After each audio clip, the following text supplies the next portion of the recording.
Hello, my name is Natasha and welcome to this channel. This is my first ever video, so I apologise that it's in a selfie format in my car while my son's snoozing, but I don't really know where this is going to go, or I guess I'm doubting the value that I can add in a way.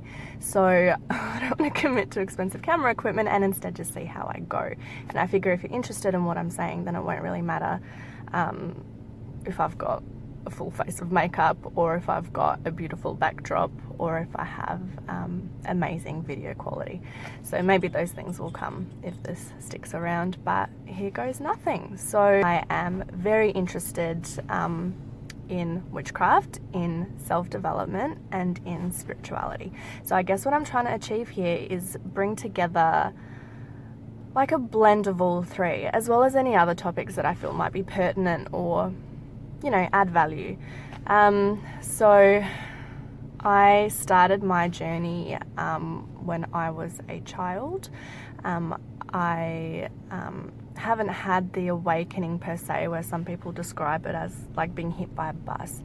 And if you're going through this, I'm sorry, it's hard and it's ugly and it's very difficult. It feels like you're losing yourself and your whole meaning that you've assigned to your own experience, your own existence, who you are, can be challenged. I've got friends that have gone through this and it's been really hard for them. I've heard it said that the universe will give you signs and will try to guide you onto your soul path so you can follow your purpose. But if you maybe don't know what you're looking at and you don't know what you're seeing, that it might just be some weird crazy coincidence,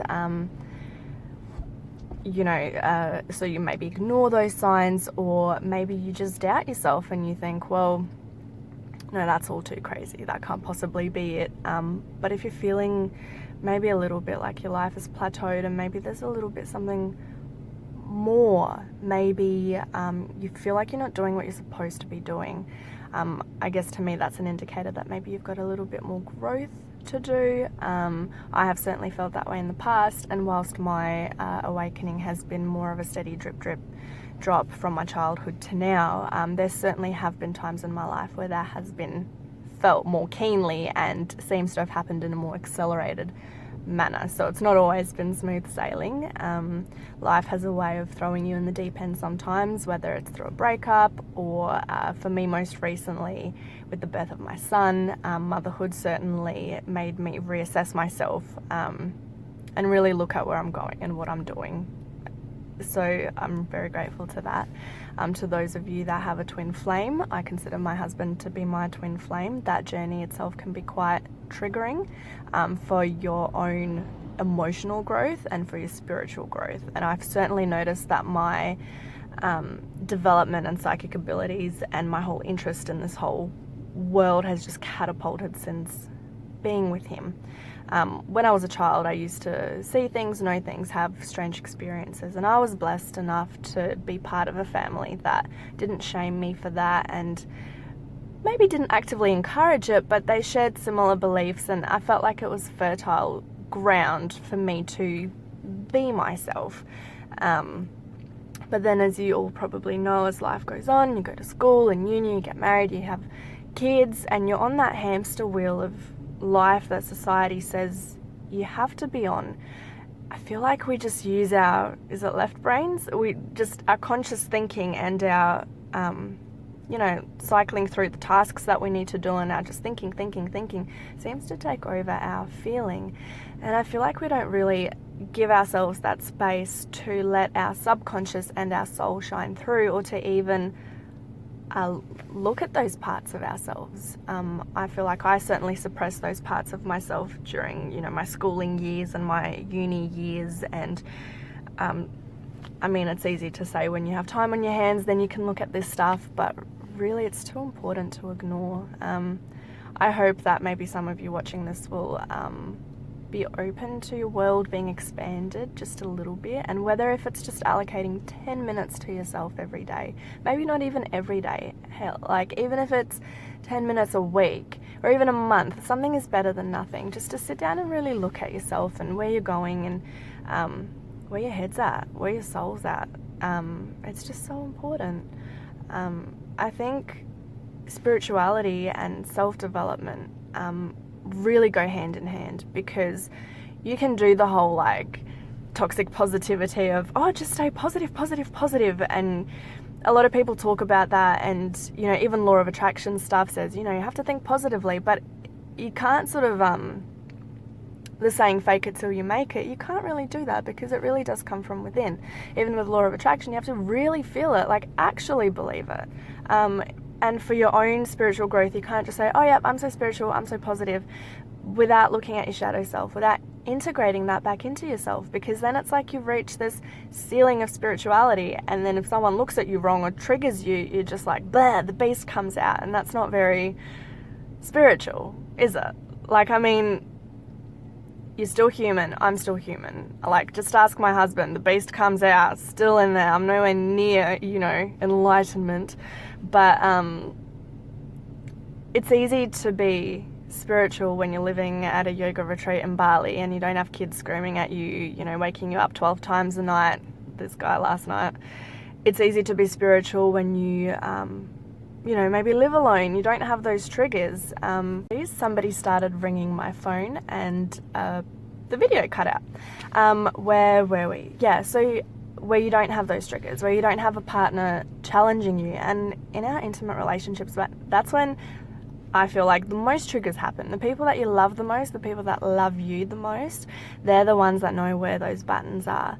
And I mean, if you look at some authors, which I can mention later, and they write about how we choose our partners, and we choose them for the positive and negative characteristics that they represent, that our caretakers had. So if you have childhood wounding over your parents, you know, maybe not being emotionally available, maybe rejecting you or shaming you, then it's highly likely that you will find a partner that does those same things. Maybe not in the exactly same way, but they scratch at that wound the same way that your mother or your father or your grandma or whoever looked after you or played a significant role in your upbringing did. And the reason for that is, the way that my counsellor explained it is, when we have a wound, like you get stabbed like in the shoulder and it's an open wound and it's gross and it's bleeding, and your body, your brain says, oh my gosh, okay, we need to fix this, and it sells you little white blood cells over, and it starts, you know, I mean, I dropped out of science in year 10. Please correct me if I'm wrong, but your brain knows that it needs to heal itself, so it dedicates resources to healing. And physical wounds are so easy, or I shouldn't say easy, my gosh, they can be anything but easy to heal. But generally speaking, you know, if you have a scratch or a cut or stab wound or whatever, it heals over time. Your body knows how to heal physical wounds. And it tries to do the same thing with your emotional wounds. So if you have childhood wounding around, say, abandonment or rejection, your psyche will seek out a person that it knows will trigger that wound and force your consciousness, force your thinking to look at it again. And your subconscious craves that you will recognize that and say, oh, hang on, that's still a trigger, that's still a wound, I haven't healed that. But the only way that you can heal emotional wounds, I mean, white blood cells aren't going to do shit there, so you have to consciously work through it, and that work is so hard. And I'll talk about that more in episodes to come, because I mean, I'm going to go totally off tangent and just spend the next 5 hours talking about it.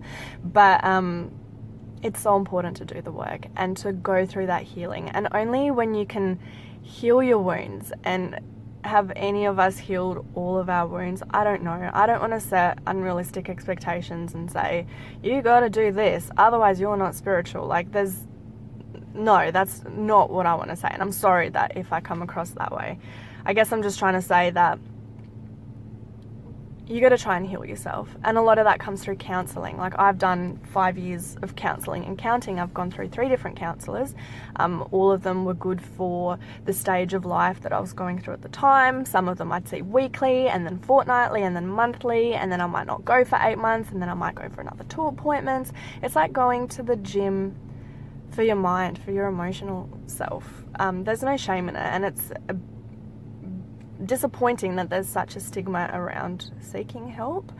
I recently did my mental health first aider course qualification, and that was so eye-opening. We had to rank, mental health issues comparatively to physical, terminal illnesses and how debilitating they are. And it's like severe schizophrenia is just as debilitating as severe Alzheimer's.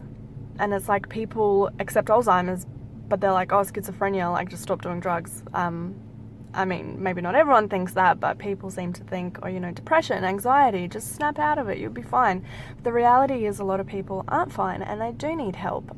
They might find solace in pursuing their spirituality or their religion, and to be clear, those two are not the same things. And later when I talk about witchcraft, I'm specifically not talking about Wicca, because Wicca is a religion. Witchcraft is a craft, like it's a practice. It's practice of magic. I'm sure some of you might not agree. That's cool. I'm just sharing my views. So whether, you do it through a spiritual practice or a religious practice, or you go smash it out at the gym, whatever you do to cope, that's great. But ultimately, band-aid approaches won't work. And I feel that if you want to progress spiritually and really grow and develop your soul, you have to heal yourself. I just think that's non-negotiable. And I think the people that pretend to be all woke and healed and spiritual and then they get triggered at the drop of a hat, I just feel like they're not doing the work. And, some people say, I don't need counselling. I'm totally fine. I've got my shit together. It's like, how many times have you behaved in a way that you feel like your emotions are just controlling you? Your feelings are controlling you. And you can't really control your emotions and your feelings, but you can increase your level of self-awareness enough to be a little bit more aware of what's happening. And then the more you're practiced in being aware, the more you can sort of react to things in a balanced way. That's something that I've really been working on, the last couple of years specifically. And I will go through all this in great detail. I mean, if anything I'm saying is resonating with you and you're thinking, oh gosh, I'd love to know more about that, comment below and I will do my next video on it, or try to. So I think it's important to heal. It's important to do your inner work, whether it's with a counsellor, whether it's, I'd be cautious about doing it with friends or family, because I think a lot of the time other people don't have the tools or the capacity to hold that space for us where we can go through that purging. Sometimes, well, often, myself included, sitting with other people through their pain is really uncomfortable. You just want to hug them and make it all go away. But, counsellors and psychologists, psychiatrists, professionals in the field, they are trained to sit with a person and hold that space with them. Friends sometimes, if you're trying to purge and vent about a relationship that, say a relationship breakup, and then your friend's sitting there saying, oh no, he's just a dick, don't worry about it, so much better than that. Your friend's just trying to make you feel better. But are they helping you along your journey of growth? No, they're not. You have to be able to play devil's advocate and say, well, could you maybe be thinking about it like this? Could this be bringing up, your fears of abandonment as a child, and you're just projecting? Now, psychological projection is like 5 episodes all on its own. It's brilliant. Could you just be projecting your fears onto that person and effectively self-sabotaging because deep down you don't believe that you're worth a loving relationship? Cue, childhood wounding. Maybe you were told you weren't good enough. For me, one of my triggers that I'm trying to work through is that when I was a child, I was encouraged to be perfect, get good grades, have a clean room, and just be an all-round good, perfect human being.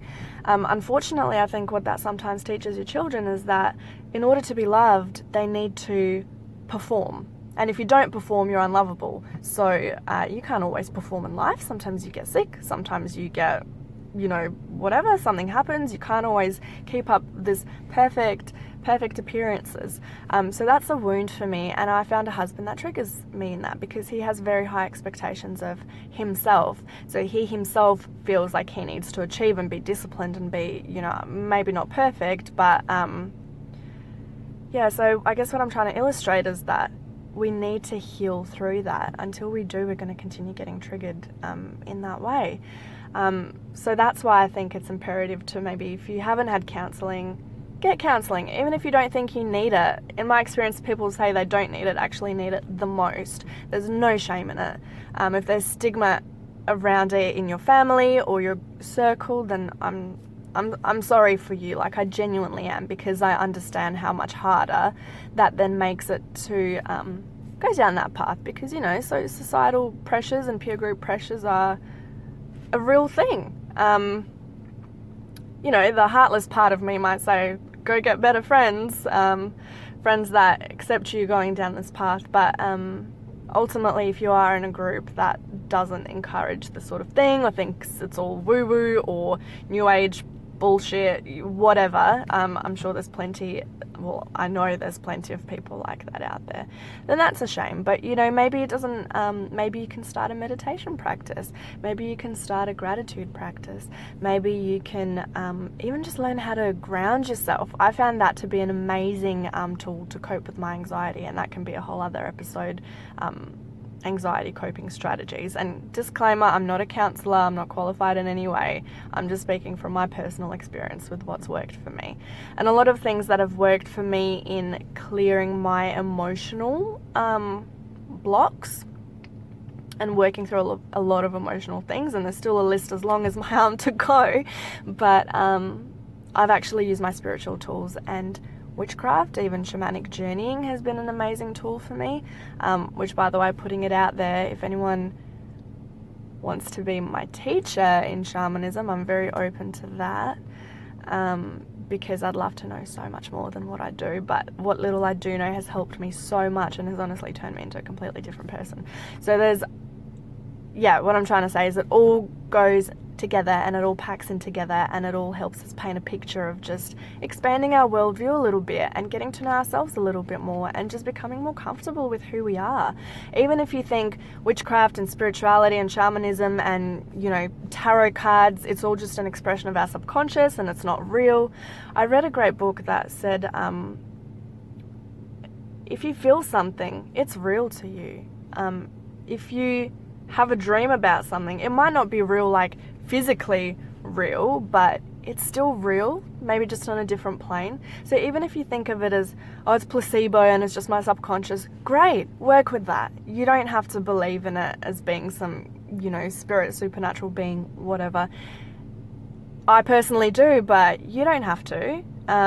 As long as it works for you. Even if you say go into like a meditation and do a shamanic journey, even if you think that was all just, you know, vomit from my subconscious and I just made up the whole thing and it's not real, great, but how did you feel afterwards? Did you feel better?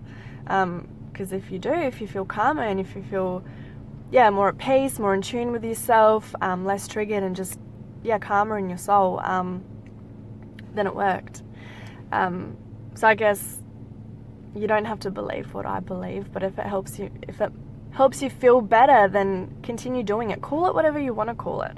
But it's just whatever helps. And at the end of the day, look, your mental headspace, the weather inside your brain, you're the one that has to live with it. So if you're constantly living in a fearful, anxious, reactive, emotional, out of control, chaotic state, I mean, that's not fun. That's not fun for anyone. I do think there's psychological payoffs for being out of control, because maybe feeling like a victim to the world makes you feel stronger and more empowered than actually taking ownership for yourself, because that's scary.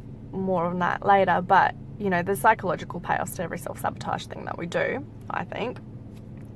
But at the end of the day, you know, you wake up with yourself every morning. You go to bed with yourself every morning.